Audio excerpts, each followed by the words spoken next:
Hello YouTube! We're on the real programming channel about HTML and CSS, and I am its host. My name is Andrei. I greet you. Welcome on my channel. This is our lesson 91. We will talk about giving the list some style. Okay, let's go.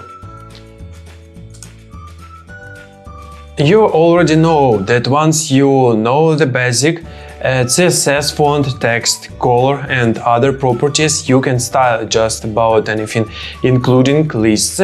You've already seen a little list styling, chapter 12, and it turns out there are only a couple properties that are specific to lists. So there is no too much more to learn. The main list property is called list style type, and it allows you to control the bullets or markers, as they are called, used in your list. Here are a few ways you can do that.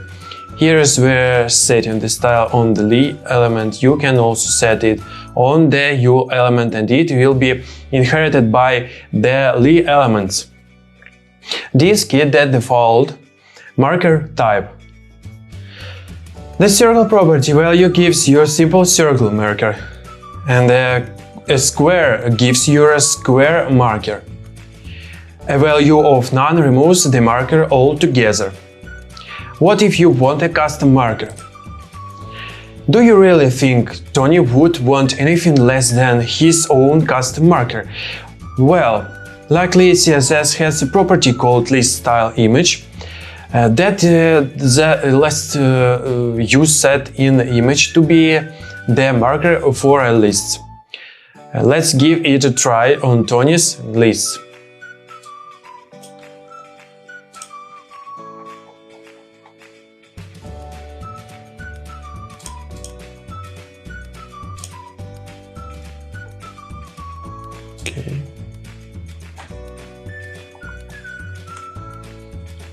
Okay, here is the list style image property which we're setting to URL. We are adding some margin to add space on the left of the list items, and also a little tab padding to give each list item a bit of headroom. The image backpack GIF is a small version of this backpack. Seems fitting, doesn't it? And in Tony's signature color too. Okay, and the final test drive. This is it. Your last change to Tony's site. Add the rule for the list item to your CSS and then reload.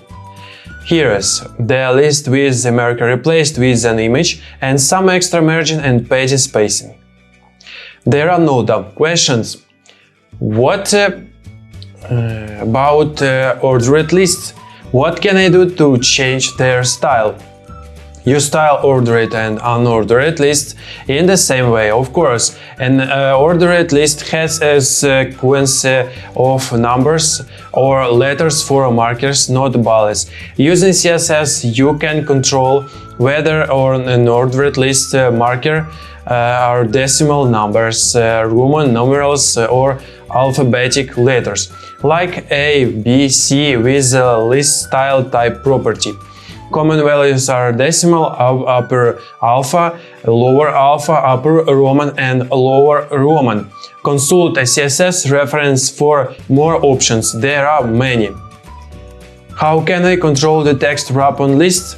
In other words, how can I control whether text wraps underneath the marker or just underneath the text? There is property called list style position. If you set this property to inside, then your text will wrap under the marker.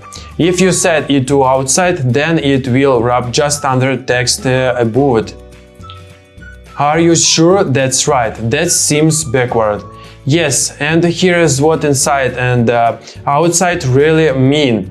If you set your line style position to inside, then the marker is inside your list item and so text will wrap under it. If you set it to outside, then the marker is outside your list item, and so text will just wrap under itself.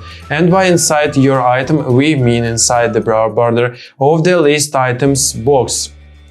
Whoa, who would have known we could take my site this far when we started? We're going to get Tess a segue of her own so she can go with me on the rest of my segwaying, you say, trip. See ya somewhere, and we'll both be updating the web page. Thanks for everything. Okay, bullet points. HTML tables are used to structure tabular data. Use the table HTML elements table, tr, th, and td together to create a table. The table element defines and surrounds the entire table.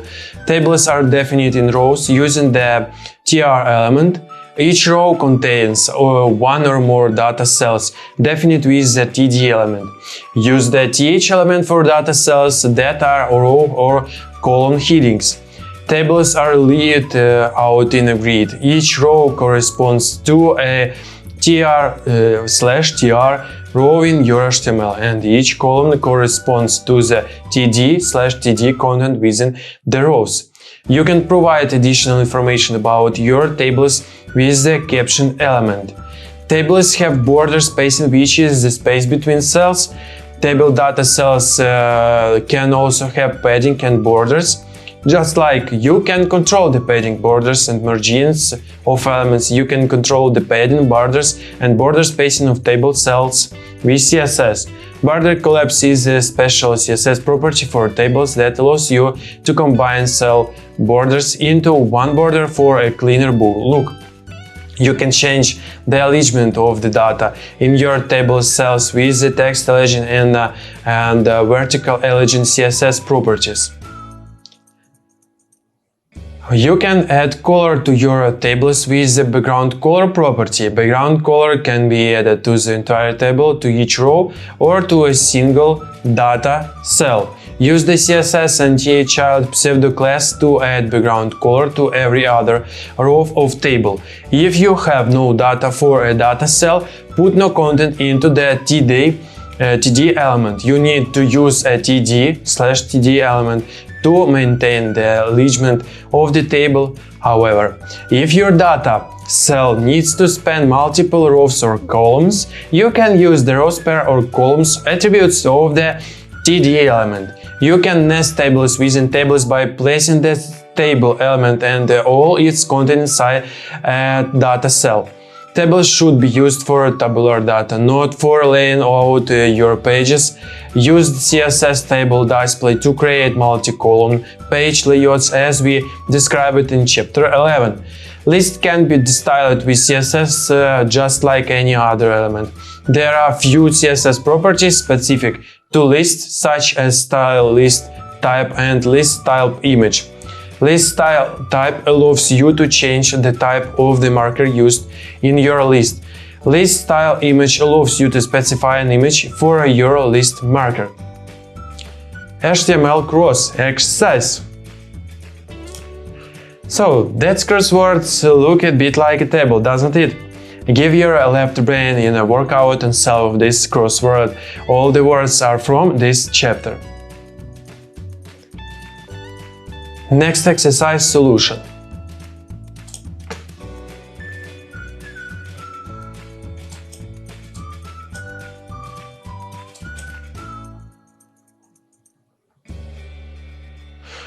First, type in the Tistintonius table HTML. Typing this in while tedious will help get the structure of the table, tr, th, and the td text in your head.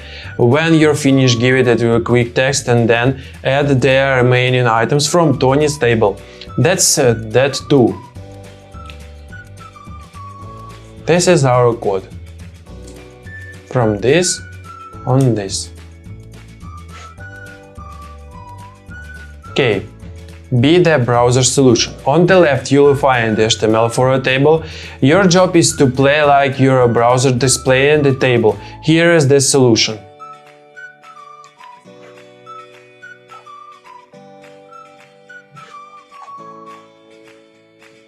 And this is our code 2 for last exercise.